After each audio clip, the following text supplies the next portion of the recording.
पूर्ण गुरु की तस्वीर अपार शक्तियों के मालिक स्वामी श्री नवलजी महाराज। भगवान स्वामी श्री नवलजी महाराज वैसे तो पंजाब के गुरदासपुर जिले के घुमाना गांव के रहने वाले थे। उनका जन्म एक ब्राह्मण परिवार में श्री बिशन दास जी के घर हुआ था। उनके शुरुआती जीवन के बारे में शायद ही किसी को कोई पूरी जानकारी हो। हम शुरू करते हैं सन 1950 से, जब स्वामी श्री नवलजी महाराज इलाहाबाद के अटॉर्नी जनरल के ऑफिस में अपर डिवीजन में गजेटेड ऑफिसर के पद पर तैनात थे। तब महाराज श्री नया पूर्वा में अपनी पत्नी एवं 2 बेटों के साथ गिरधारी लाल कुशवाहा के यहाँ रहा करते थे और वहां से कुछ ही दूरी पर था बलुआ घाट, जहां महाराज जी अक्सर गंगा के किनारे स्नान करने जाया करते थे। और उसी घाट पर सच्चा बाबा श्री कोलानंद जी महाराज वास करते थे। महाराज जी का रोज का आना जाना था और इसी दौरान उनका परिचय सच्चे बाबा से हो गया।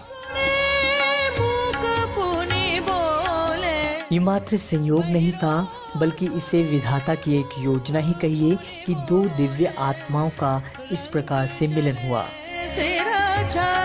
जिस प्रकार से चौहरी हीरे को पहचानता है, उसी प्रकार से सच्चे बाबा स्वामी श्री नवलजी महाराज को पहचान चुके थे।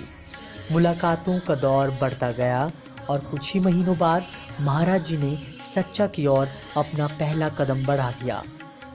वो गिरधारी लाल कुशवाहा के यहाँ से अपना ठिकाना छोड़ सच्चे बाबा के पास बलुआ घाट में जाकर रहने लगे। ये सन 1951 की बात है। स्वाभाविक सी बात है, जब 2 दिव्य आत्माएं आपस में मिलती हैं तो वो जगत के लिए एक अनुपम उपहार होता है। स्वामी श्री नवलजी महाराज ने आश्रम में कुछ दिन आने के बाद ही अपनी नौकरी से त्याग पत्र दे दिया। अपने गुरु के चरणों में उनका पहला प्रणाम समझिए। जब हम ईश्वर की तरफ एक कदम बढ़ाते हैं तो वो 10 कदम आगे बढ़कर हमें गले लगा लेता है। इलाहाबाद के बलुआ घाट के आश्रम में भी कुछ ऐसा ही देखने को मिला। स्वामी श्री नवलजी का समर्पण देखने के बाद ईश्वर रूपी सच्चे बाबा ने उन्हें अपने गले लगा लिया और उसके पश्चात सच्चे बाबा ने उस हीरे को तराशने का काम शुरू किया। गौ सेवा में लगाया, संस्कृत का ज्ञान दिया, वेद उपनिषदों और महान ग्रंथों का ज्ञान दिया और फिर कड़ी तपस्या के लिए प्रेरित किया। महाराज जी ने सच्चे की राह को पकड़ा और तपस्या में लीन हो गए। उन्होंने कई साल तक करवी में तपस्या की। वो शक्ति के प्रतीक मां दुर्गा के उपासक थे। अब उनके चेहरे पर वही तेज झलकने लगा जो सच्चे बाबा के चेहरे पर झलकता था। वैसे तो गुरु अपने शिष्य की हरदम परीक्षा लेते हैं, वही सच्चे बाबा ने भी किया और महाराज जी श्री भी प्रत्येक परीक्षा में खरे उतरते चले गए। और फिर सच्चे बाबा ने सन 1964 में महाराज जी को दिया सबसे महत्वपूर्ण कार्य। वो था सच्चा को घर घर तक पहुंचाना। सच्चे बाबा का संदेश था कि हर कोई परमात्मा का अपने आप में प्रकाश है, उसके प्रति समर्पण रखें और जीव में परमात्मा को देखें। इसलिए कच्चे बाबा से लेकर स्वामी श्री नवलजी महाराज तक भी सबने ये कहा, प्रभु आप जगो परमात्मा जगो। परमात्मा जगो मेरे सर्व जगो, सर्वत्र जगो, प्रभु आप जगो परमात्मा जगो। और इसी परमात्मा को जन जन में जगाने के लिए महाराज जी अपने गुरु की आज्ञा अनुसार निकल पड़े इलाहाबाद से। कहाँ जाना है नहीं पता, जहाँ गुरु की प्रेरणा ले जाए। और इसे आप नंगल के लोगों का भाग्य कहें या उनके पूर्व जन्म के अच्छे कर्म कहें, महाराज जी ने संपूर्ण विश्व में नंगल को ही अपनी तपोस्थली के रूप में चुना।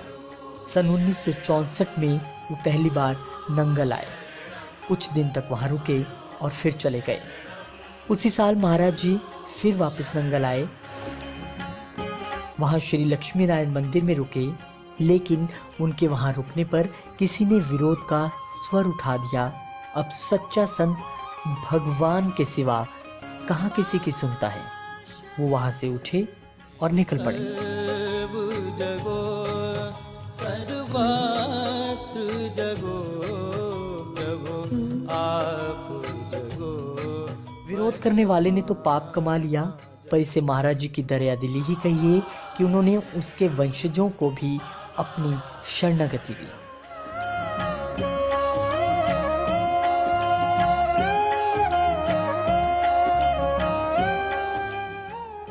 लक्ष्मी नारायण मंदिर से कुछ दूर चलने पर महाराज जी एक जंगल में एक बरगद के पेड़ के नीचे पहुंचे, जहां पर एक काले कपड़े वाला साधु पहले से था। उसने महाराज जी को देखते ही प्रणाम किया और कहा, आप ही का इंतजार था, संभालिए, मैं चला। इतना कहने के बाद वो कहाँ गए कोई नहीं जानता। महाराज जी ने वहीं बरगद के नीचे रहना शुरू कर दिया। नंगल के प्रसिद्ध व्यापारी और वहां के मूल निवासी श्री मलावाराम खन्ना सहित कुछ लोग उन्हें ढूंढते हुए वहां पर पहुंचे। गुरु को देखा तो सुकून आया, पर पेड़ के नीचे देखा तो मन तड़प गया। वो बोले, चलिए महाराज, घर चलिए। पर संत ने तो घर छोड़ा था दुनिया के लिए, वो नहीं माने।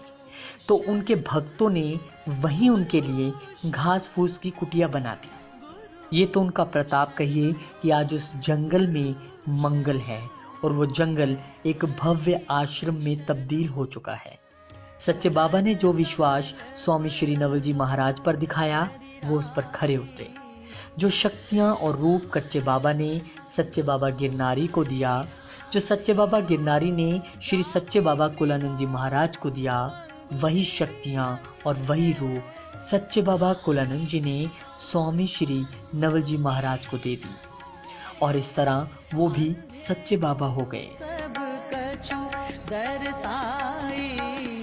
महाराज जी ने अपना संपूर्ण जीवन नंगल में बिताया। सालों साल लोगों का कल्याण किया, उन्हें चमत्कार दिखाए, और कुछ भाग्यशाली रहे जिन्होंने उन्हें गुरु रूप में धारण भी किया।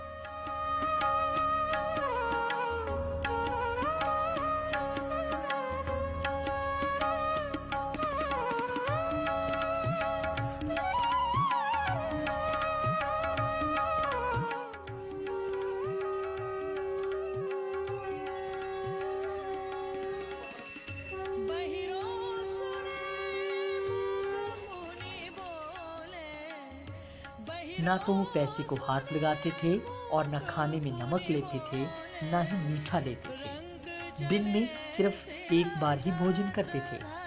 प्रातः 3 बजे उठकर सतलुज नदी में तप किया करते थे, पाठ करते थे और फिर रोजाना हवन भी किया करते थे।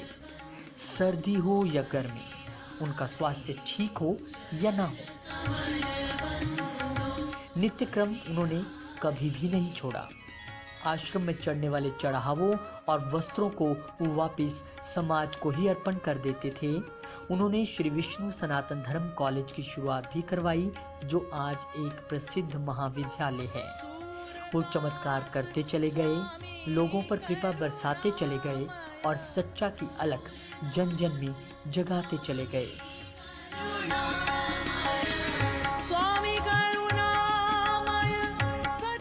पर फिर आया वो साल जब शारीरिक तौर पर वो हमसे और आप सबसे जुदा हुए। 18 जून 1999 को उन्होंने महासमाधि ली। वहीं नंगल के आश्रम में उनकी समाधि आज भी है।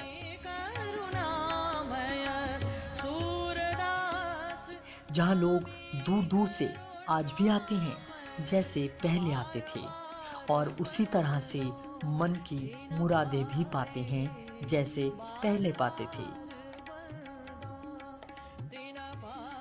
क्योंकि सद्गुरु भगवान स्वामी श्री नवल जी महाराज आज भी वहीं शक्ति के रूप में विराजमान है।